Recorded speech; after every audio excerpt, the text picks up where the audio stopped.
How's everybody doing today? My name is Chris. Welcome to Bourbinsane.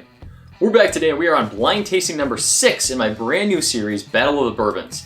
What we're trying to do is figure out the best single barrel bourbon on the market, and we're putting 16 whiskeys head to head, blind next to each other to figure out which one's going to win. Been a lot of fun so far. You know, this is the Elite 8, so this is the second tasting of the Elite 8. 2 more whiskeys are going to be moving ahead to the finals, and next Saturday we're going to be putting the final 4 whiskeys against each other, and we're going to see what comes out on top. Oh, it's going to be a fun episode, I can't wait. Make sure you tune in for that. Please do hit the like button and the bell notification so you know when I go live and when I drop new episodes and new reviews. Really appreciate it. These have already been shuffled up. Now I know what the blinds are in this tasting, but I don't know the order they're in here. So this is the last round, so I know what these 4 whiskeys are, but we're going to shuffle them up again just to make sure they are at least single blind to me.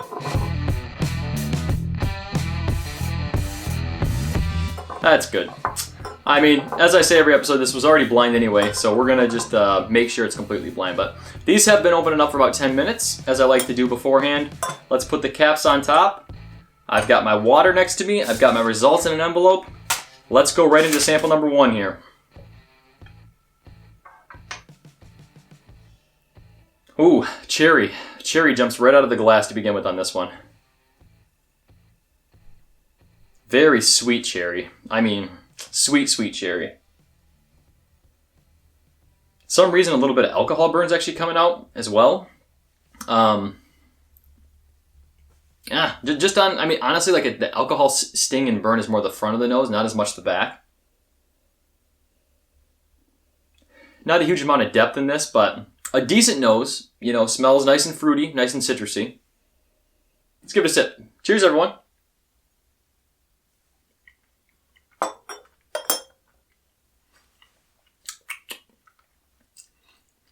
Good. Rye took over on that one. That was my first pour of the day. So it burns a little bit more since it is my first pour, but once it hit the center of the palate to the back of the palate, that's when that rye spice did take over. A little bit of Kentucky Hug, tiny little bit of tingle on the back of the palate, but not much. Solid, sweet oak, good stuff. Let's see what number 2 has. All right, sample number 2. Oh, that's just pure nuttiness. I mean, this has got to be a Jim Beam product. Calling that right now. That is something nutty there. It's like a dry roasted peanut. This definitely seems to have some oak as well.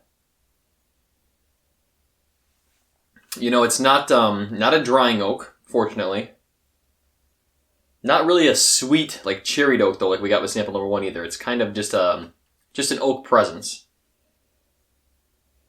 Proof is definitely amplified as well. Not as much of that rye spice coming through on the nose, like I got more on 1, I think, but this is more like the alcohol punch, maybe a proof punch coming through. Again, a good nose. You know, baking spices, not a lot of fruitiness really, but the oak and the baking spices.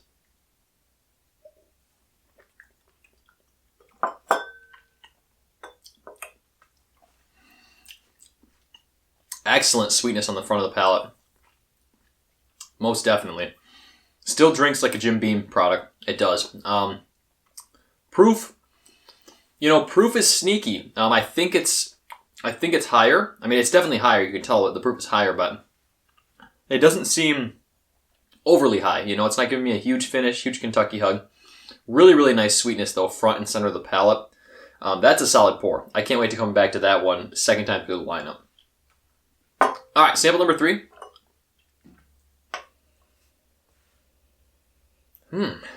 Nose very muted on this. Got to really go into this to find something. Maybe coming off the back of sample number 2 where it had that amplified proof on the nose. Seems much more subtle. Caramel vanilla notes, but honestly, not much more beyond that for this. You know, I think maybe if this was the first sample in the lineup, I'd be getting more out of it, but we'll see what more comes through the second time through, but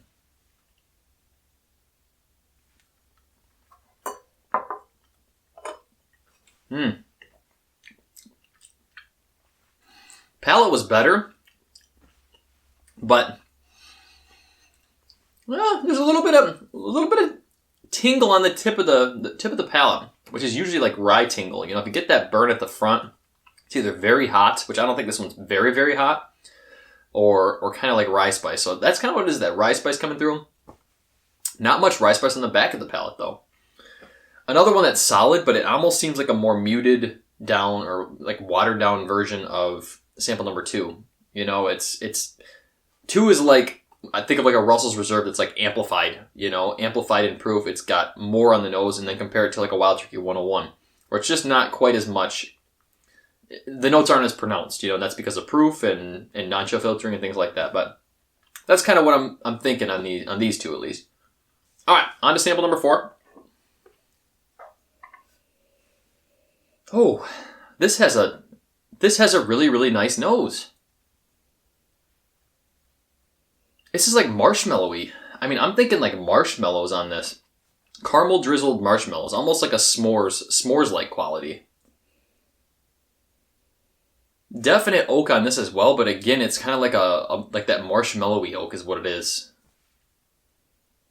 Classic bourbon notes too. You know, caramels, vanillas, brown sugars.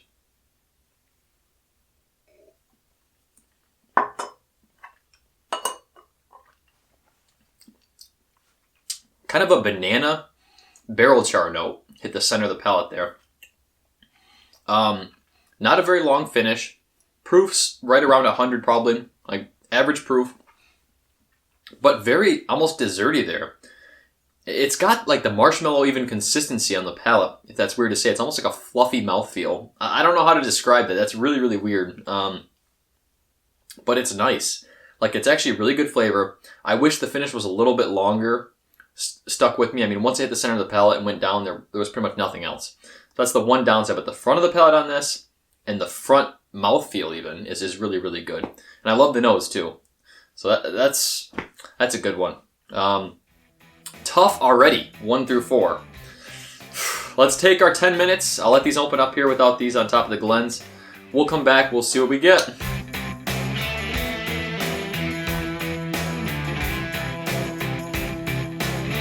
All right, we're back.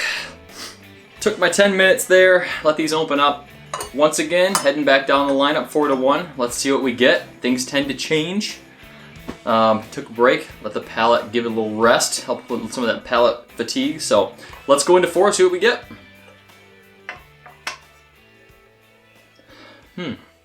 Don't like the nose as much now, even on 4. Maybe the opening up. I mean, it's still desserty. You know, it's still desserty, but I'm not getting like that almost like a banana fruitiness I was describing before. Not coming through as much. It's more of like a little bit of a bitter oak. A little bit of bitter oak. Again, not a bad nose. Just average this time through at least.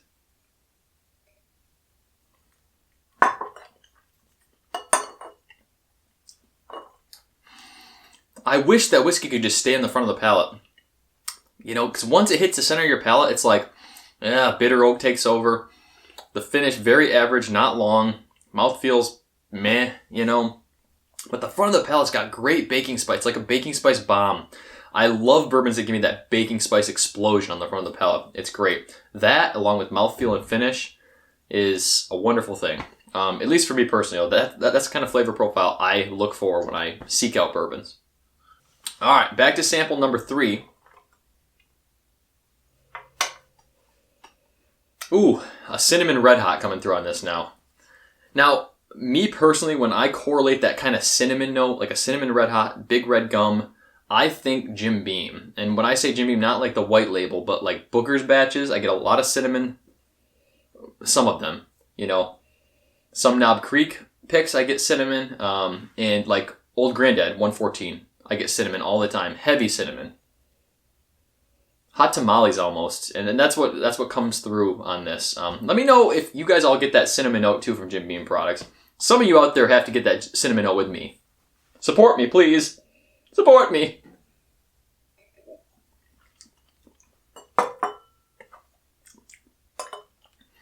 Again, more oak coming through.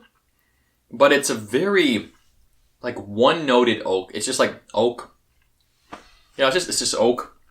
There's no awesome, like, punch to the palate, no great finish, no mouthfeel really. Very one-noted oak and baking spices. For some reason, in this tasting, this is tasting very average to me. I really was hoping whatever this was, like all these whiskeys at this point were going to be really, really good, really hard to pick, but this one is not my favorite today. Maybe it's just my palate's off or something, but... All right, sample number 2.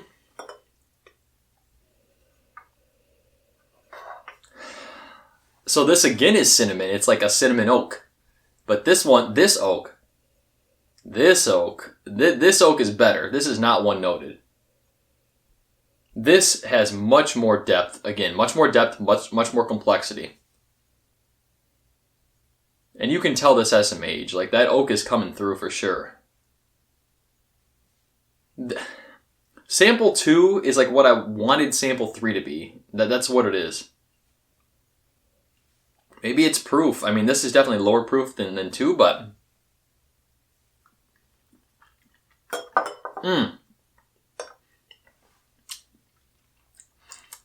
That's even hotter this time through. Burning the palate.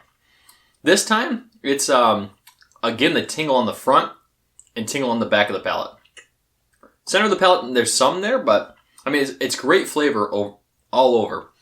Not a huge mouthfeel. Finish is good. Finish is still going down, still coat the back of the palate. So 2 is impressive. The balance of that sweetness with the oak that comes through on this, wonderful. Wonderful, and I'll tell you right now, that's going to rank pretty high for me. All right, sample number 1.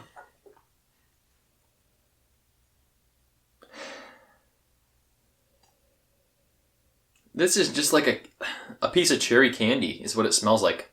Cherry candy. It's maraschino cherry. Almost vanilla. Very vanilla-y. Vanilla-y? Is that a word? No. But you know what I'm saying. When I say vanilla, you know what I'm saying. It's almost like a vanilla ice cream with maraschino cherry or like a cherry topping on top of it is what it smells like to me. Not a lot of oak coming through. I mean, the oak that's there is just being a little bit overpowered by that cherry note, I think.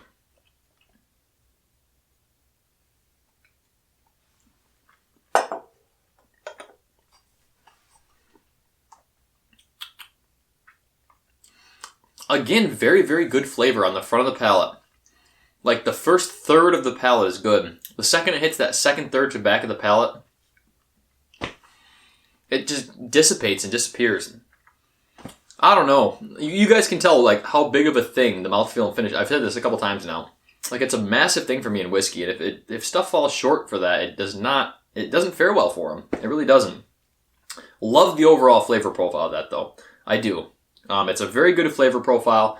I need more throughout the whole entire mouth experience. You know, center of the palate, the back of the palate.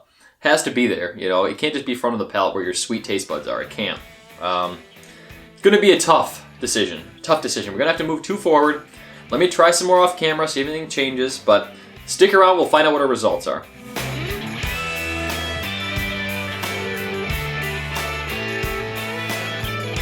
All right, everyone. We're back. I took some time there, you know, trying to figure out what these were, trying to see what I like the most. You know, that's what I'm going by, just what I like the most. So let's go right into this and see what our results are. So coming in at number 4, again, the mouthfeel and finish just fell short. I just couldn't, I don't know. Today I just couldn't get on board with this one, whatever it was. So number 4,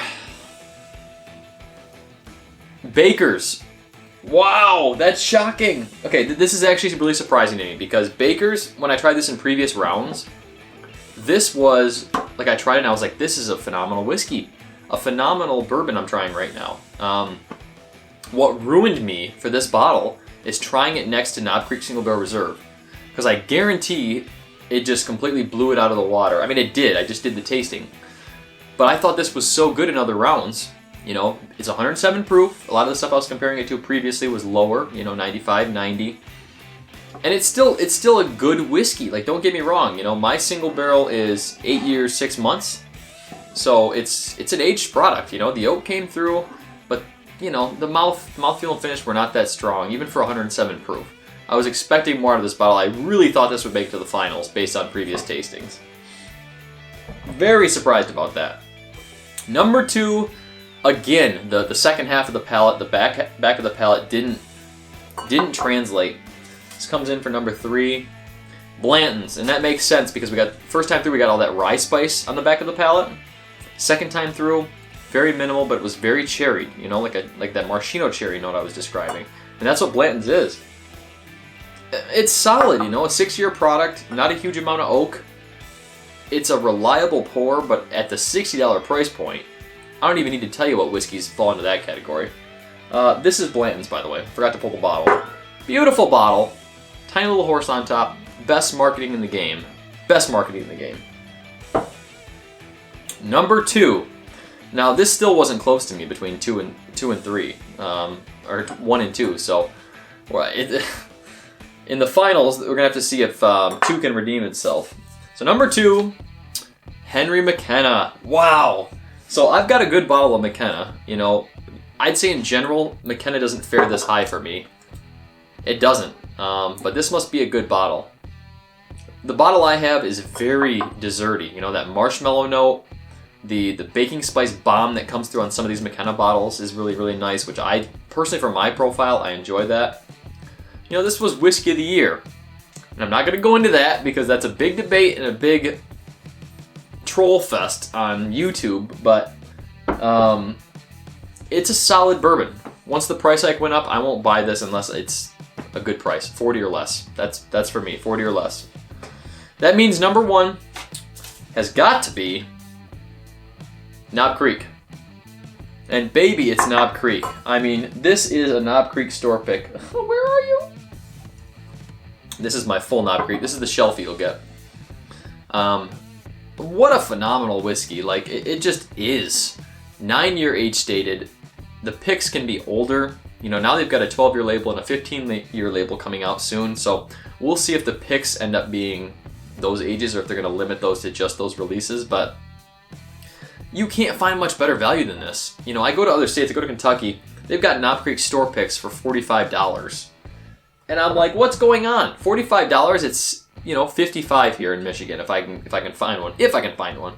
So, Knob Creek, wonderful every day of the week, especially if you're a proof whore like myself, which a lot of us are. Don't have to lie to me. Really fun tasting. You know, really fun tasting. Thank you all for watching this. Thanks for hanging out. We have our Final 4 set. We do. And this is going to be tough. We got a lot of high proof stuff in the Final 4. A lot of great whiskeys. It's going to be a shootout. I can't wait. Oh, I can't wait, baby.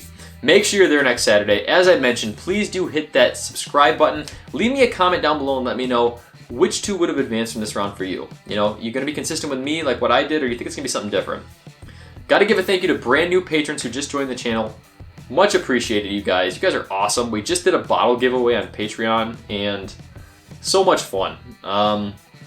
I want to do things like that. Give back to you guys who are helping me grow the channel and spread the word of whiskey. You know, bottle giveaways, sample giveaways, challenge coins, which I got a new batch coming very soon. There'll be an announcement on that very soon, so stay tuned. One other thing I'm doing brand new for me personally is my website. So I just launched my Bourbinsane website where you can get your merch, challenge coins, Glencairns like these, rocks glasses, t-shirts, anything you want. But I'm also doing whiskey reviews, news, information. I'm doing it weekly. So if that's something you want to check out, even if it's just for the reviews, you know, just check it out and leave a comment down there and let me know what you think about the website. You know, put a lot of time into this to try to get it up and running, and I'm going to be doing weekly reviews on it. So the word will spread eventually. So you're going to see it some way or another. Can't help it. Thank you all for being here today. I'll see you very soon, next Saturday. Hold your butts. It's going to be a good one. Stay insane, guys.